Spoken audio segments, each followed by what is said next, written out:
He who is prudent and lies in wait for an enemy who is not will be victorious. Sun Tzu, The Art of War.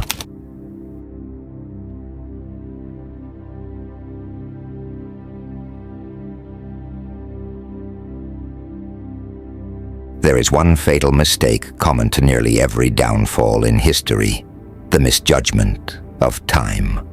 It is not weakness that ruins men, nor lack of ambition. History is filled with brilliant minds and bold spirits who nonetheless collapsed, not because they were wrong, but because they were early or late, or couldn't tell the difference.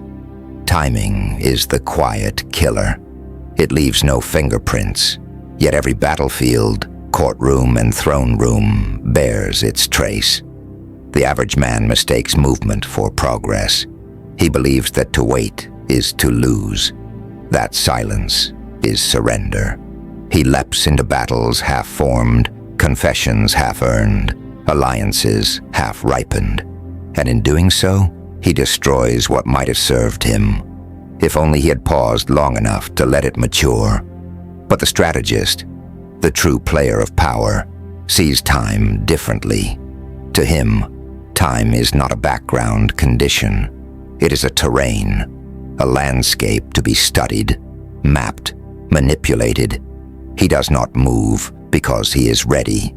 He moves because the moment has become inevitable, because all other paths have collapsed, and action has become the only logical outcome.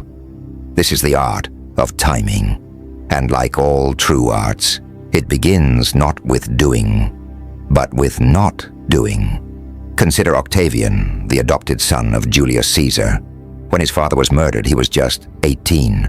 No army, no title, no reputation. Rome was devouring itself in chaos, and the other claimants to power, Mark Antony most of all, were loud, charismatic, and blood-soaked. The stage was theirs. So what did Octavian do? He appeared to surrender.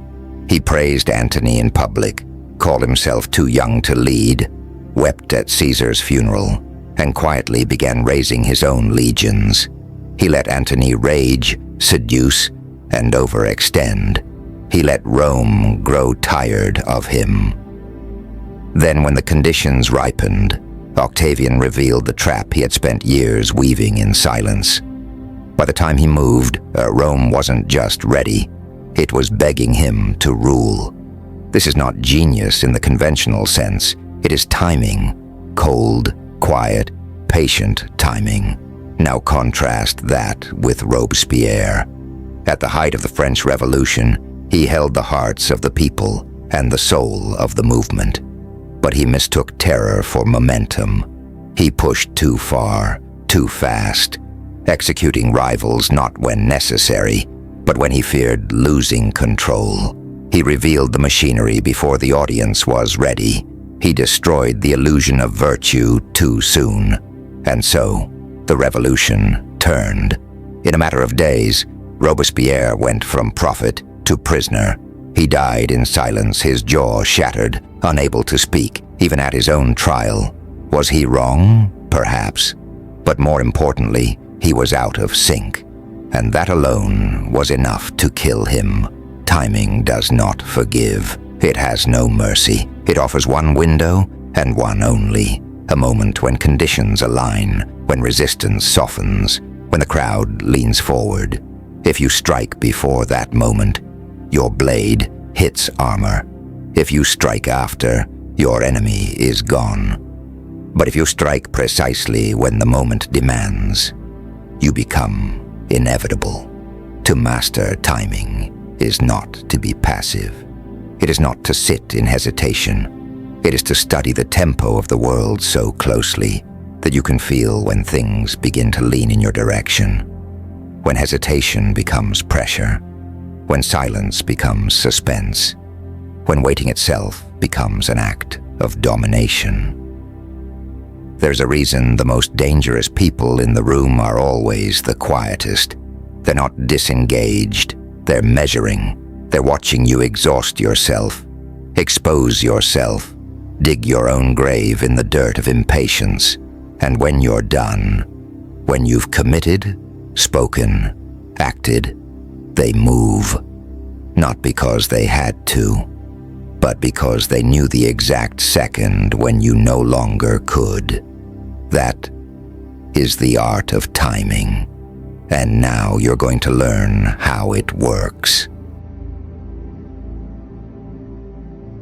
What you call hesitation, the powerful call leverage.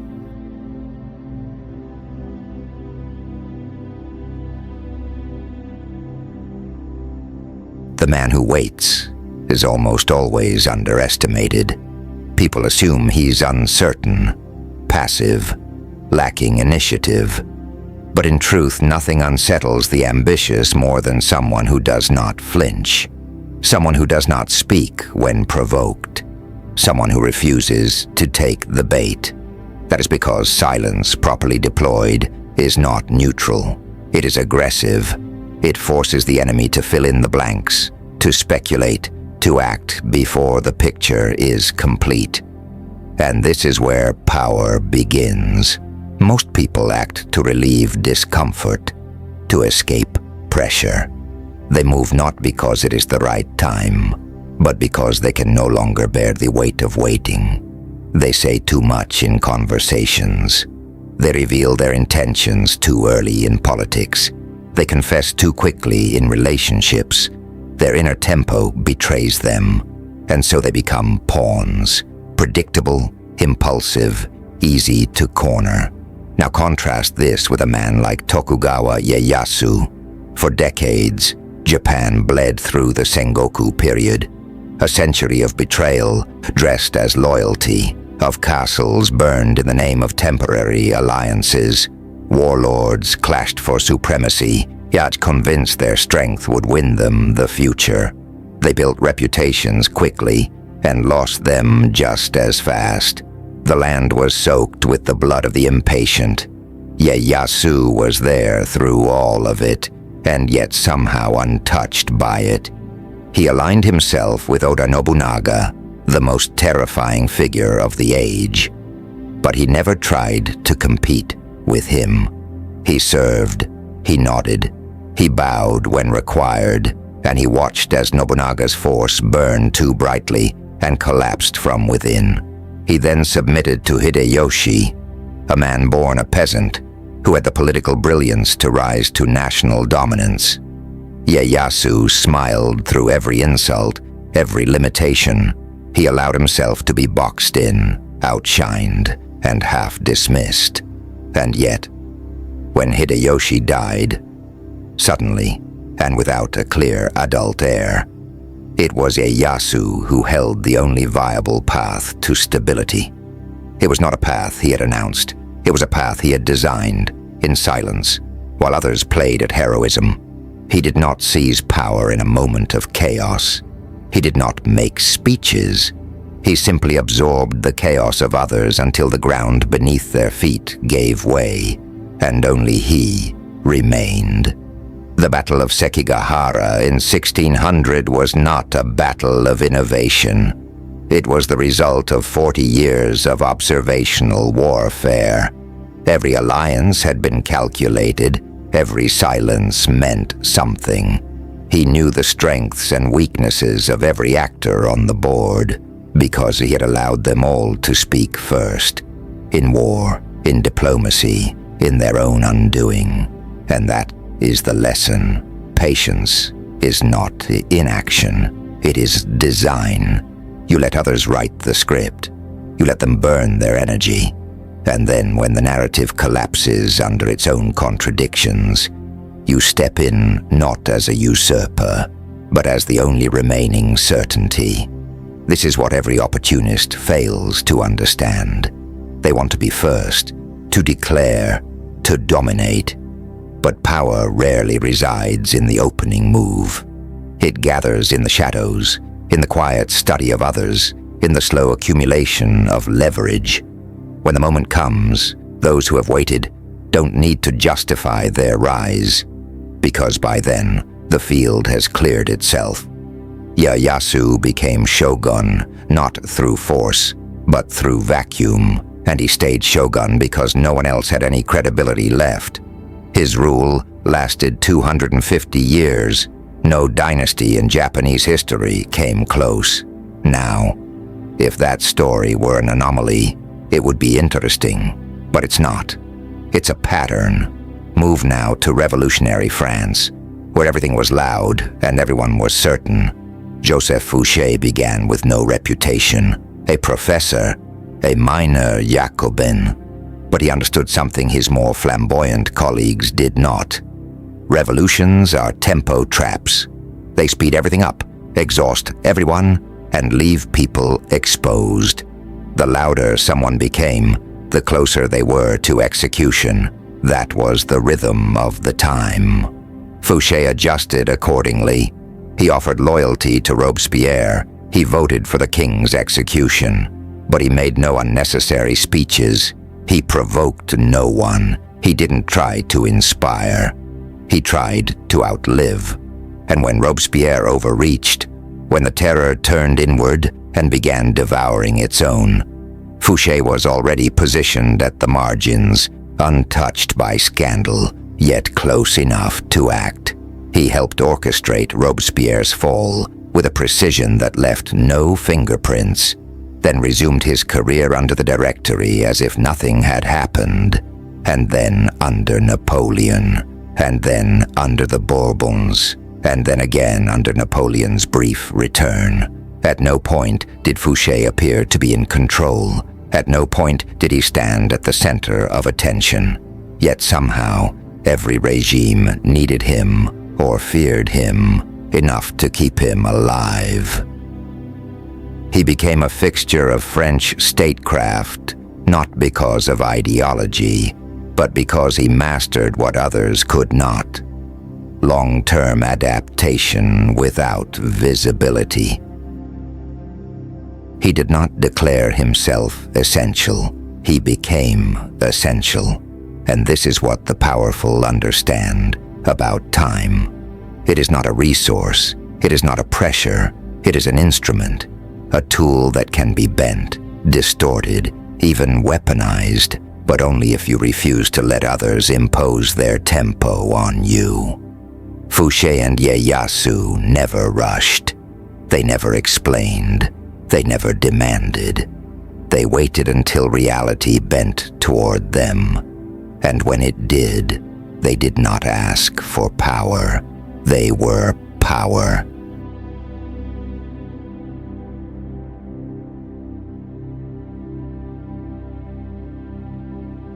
Strike too early, and you become the warning. Strike too late, and you inherit the rubble. The moment has to be earned.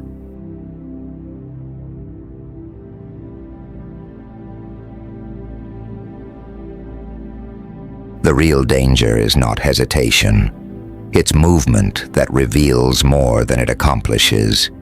Most people act not when conditions are right, but when their ego becomes unbearable. The need to assert, to be seen, to matter.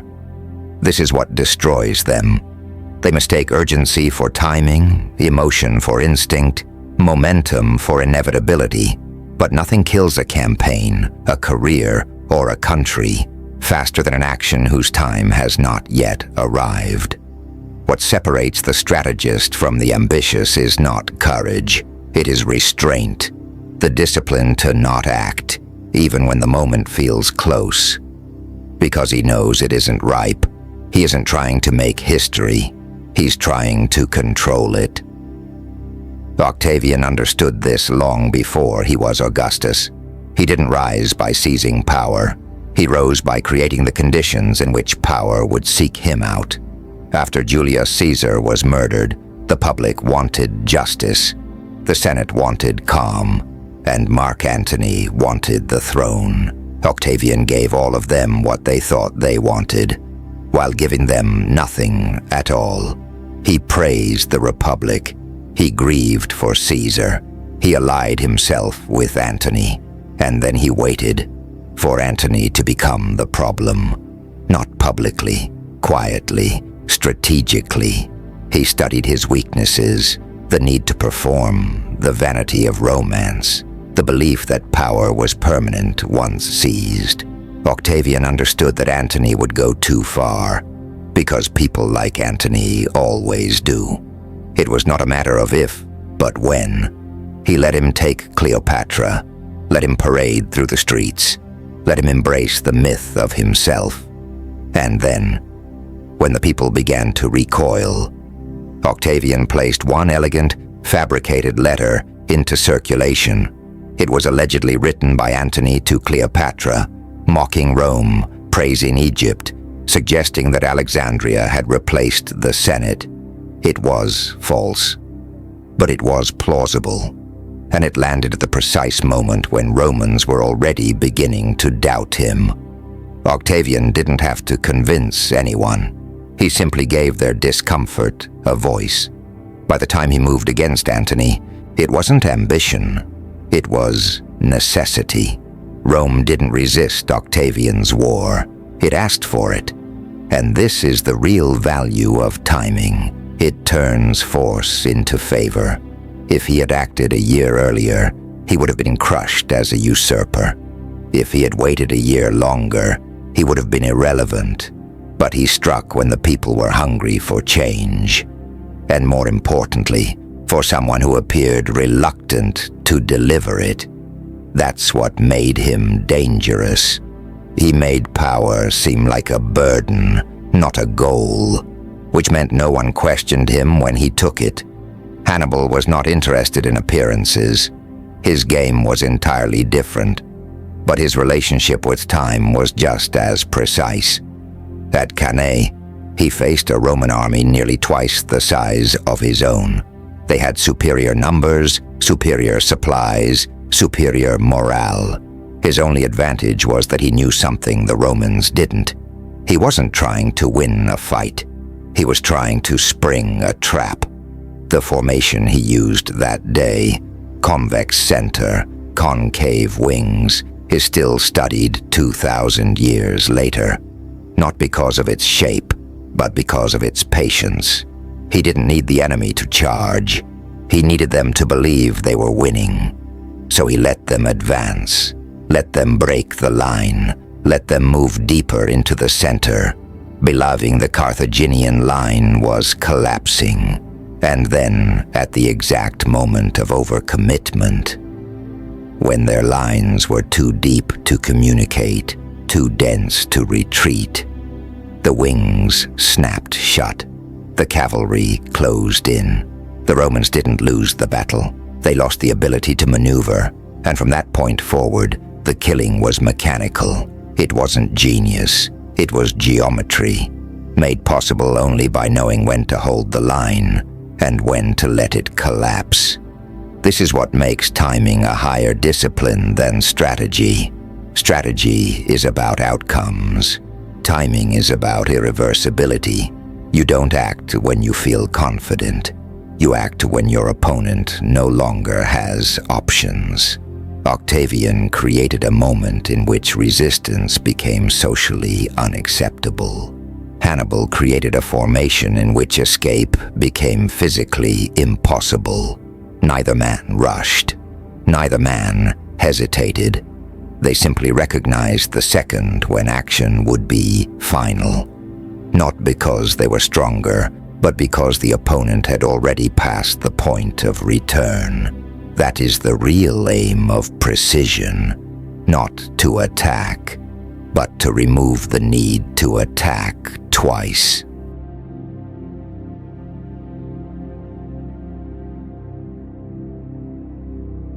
Mistiming is not just a mistake, it is a confession.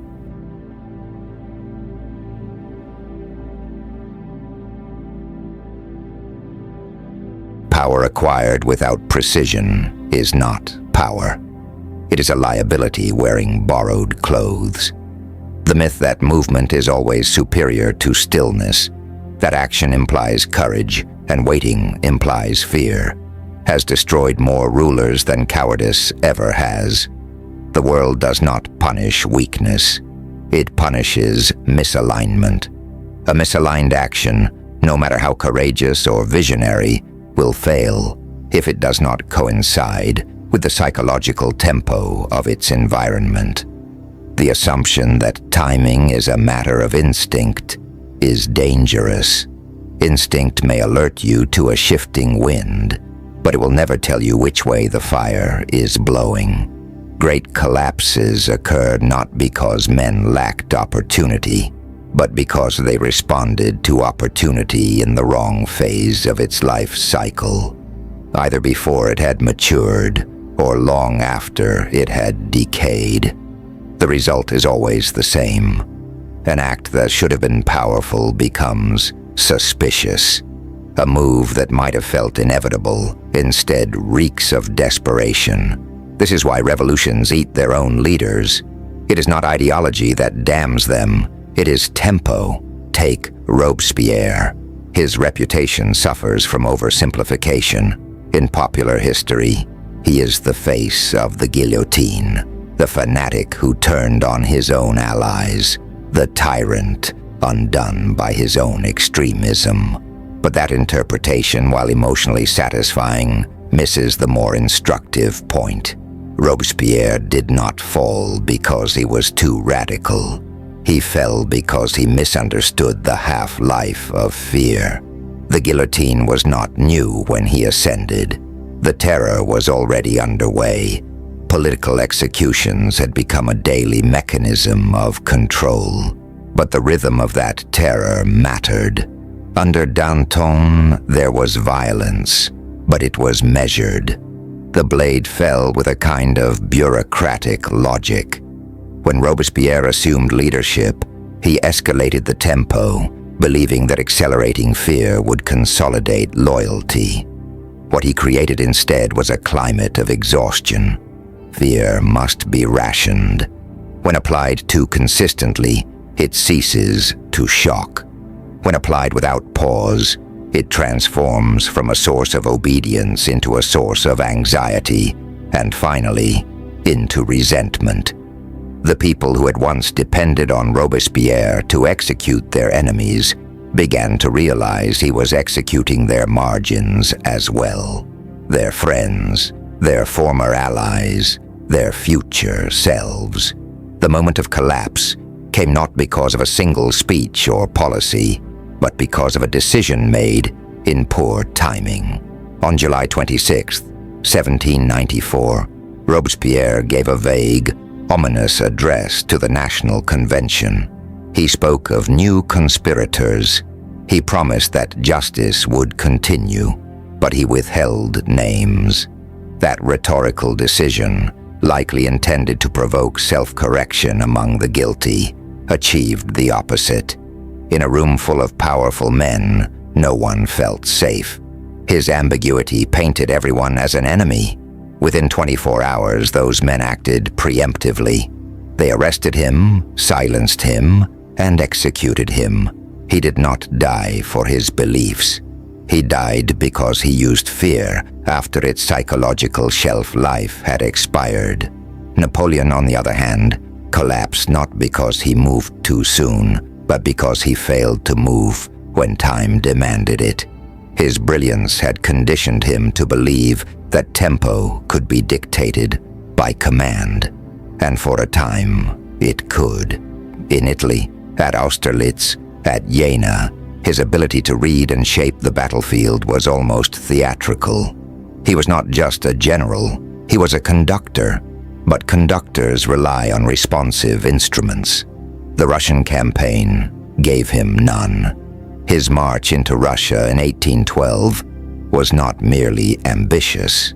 It was mistimed on a strategic, environmental, and psychological level. He expected a decisive battle early, something symbolic that would freeze the political structure of Russia in shock. But that battle never came. The Russian army withdrew, the cities emptied, the Tsar refused to engage. What remained was space and silence, terrain that Napoleon could not dominate. He reached Moscow, but it was empty, and yet he waited. He stayed too long, not because he was trapped, but because his timing had always worked before.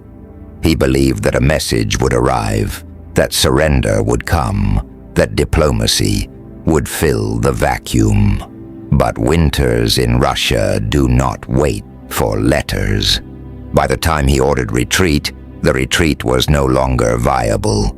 His men died not in combat, but in slow, methodical disintegration. Napoleon did not lose Russia because he made the wrong decision. He lost it because he believed time was still obeying him, even as it turned against him. There is no morality in these failures. Robespierre was not more monstrous than his contemporaries. Napoleon was not more arrogant than any other emperor. They fell because they acted in dissonance with the psychological and environmental forces surrounding them. One moved faster than his audience could absorb. The other waited longer than his army could survive. In both cases, timing was not a detail. It was the battlefield itself. That is what the powerful must understand. Timing is not a matter of guessing when to strike. It is the discipline to recognize when your power no longer matches the structure you are operating inside, and to act accordingly. If you miss that shift, you are not simply acting out of sync. You are acting against the grain of reality itself. And reality, unlike your followers, will not forgive you.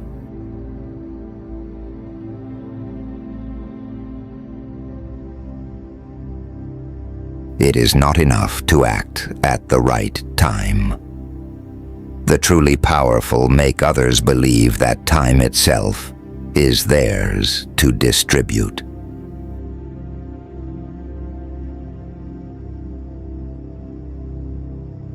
There's a layer of power that doesn't rely on superior position or flawless execution. It doesn't require armies, wealth, or charisma.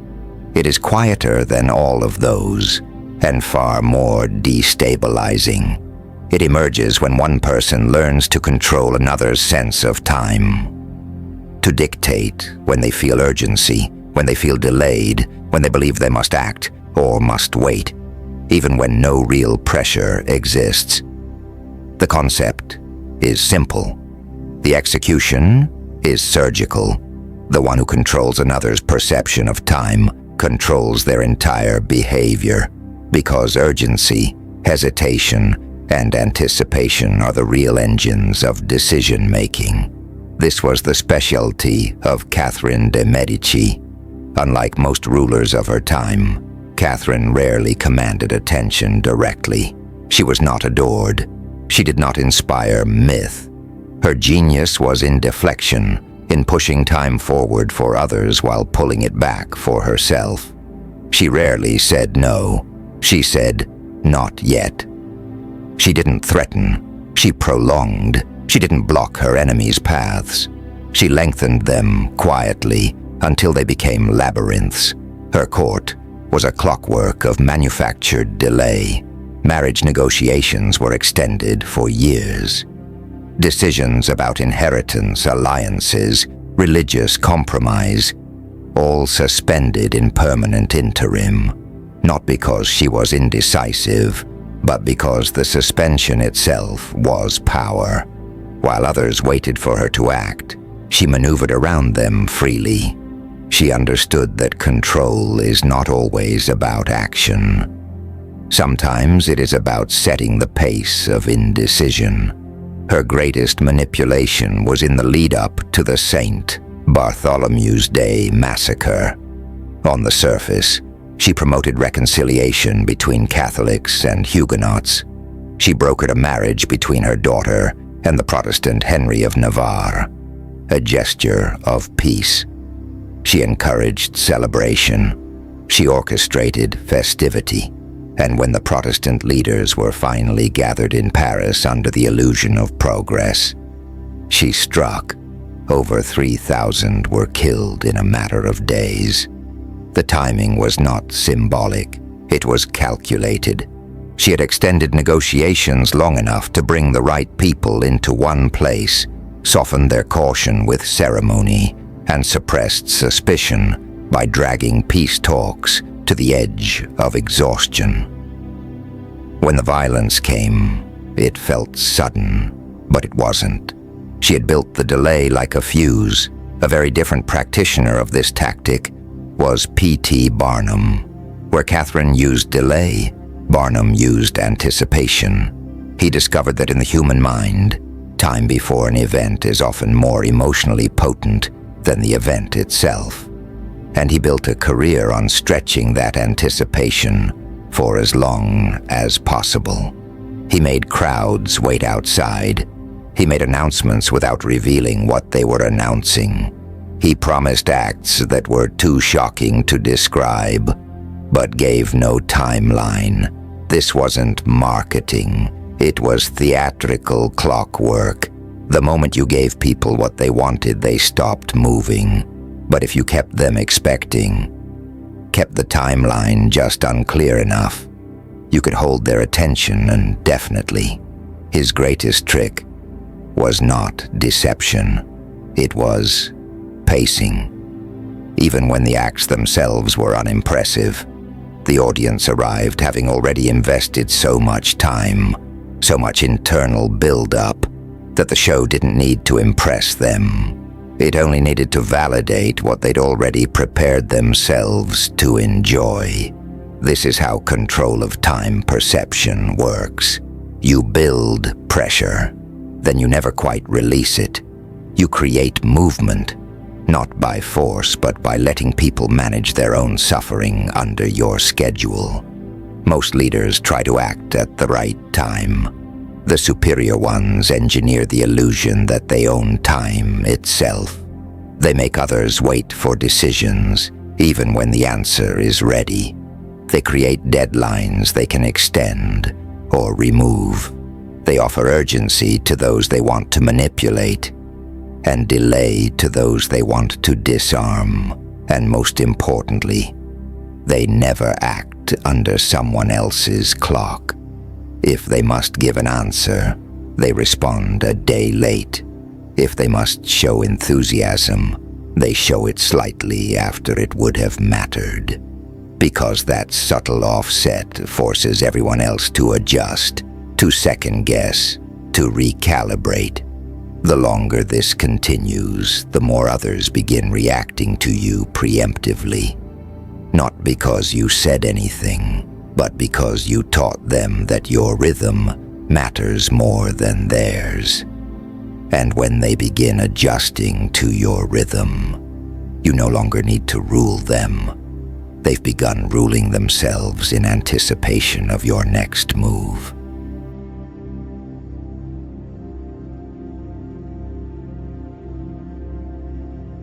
Every empire ends, every fortune vanishes, every reputation decays, not because the actors were weak or untalented, but because they moved when time no longer favored them. The impatient mistake, action for progress.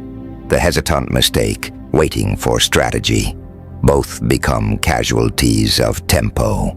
The few who endure, the Ieyasus, the Augustuses, the Hannibals, the Catherines, are not remembered for being the strongest or even the most brilliant. They are remembered because they understood that power is not held in the hand or the mind, but in the moment. The moment to withhold, the moment to strike, the moment to vanish, the moment to return. If you learn to read this law, you will see it everywhere. In negotiations that collapse because someone spoke one sentence too early. In relationships that fracture because silence was mistaken for weakness. In entire governments that fall because they could not sense that the public's patience had already expired. Time does not announce itself. It offers no warning. It moves invisibly beneath the surface of appearances until one day it becomes clear that you're either aligned with it or you are already obsolete. The mistake is to believe you can resist it. You cannot. The only choice is to master it, to slow it, stretch it, disguise it, and strike inside it, to wait long enough for your rivals to ruin themselves, yet not so long that the ground erodes beneath you, to let others run at their own tempo while you impose your own. This is what Law 35 demands. Not genius, not talent. A colder virtue, the ability to measure your own urgency against the clock of the world, and to hold your nerve until the moment becomes inevitable. Because when it does, the strike requires no explanation. It will look to everyone else like destiny, and destiny, once mistaken for yours, cannot be taken back. Like, subscribe, comment, or don't. You are the master of your own clock.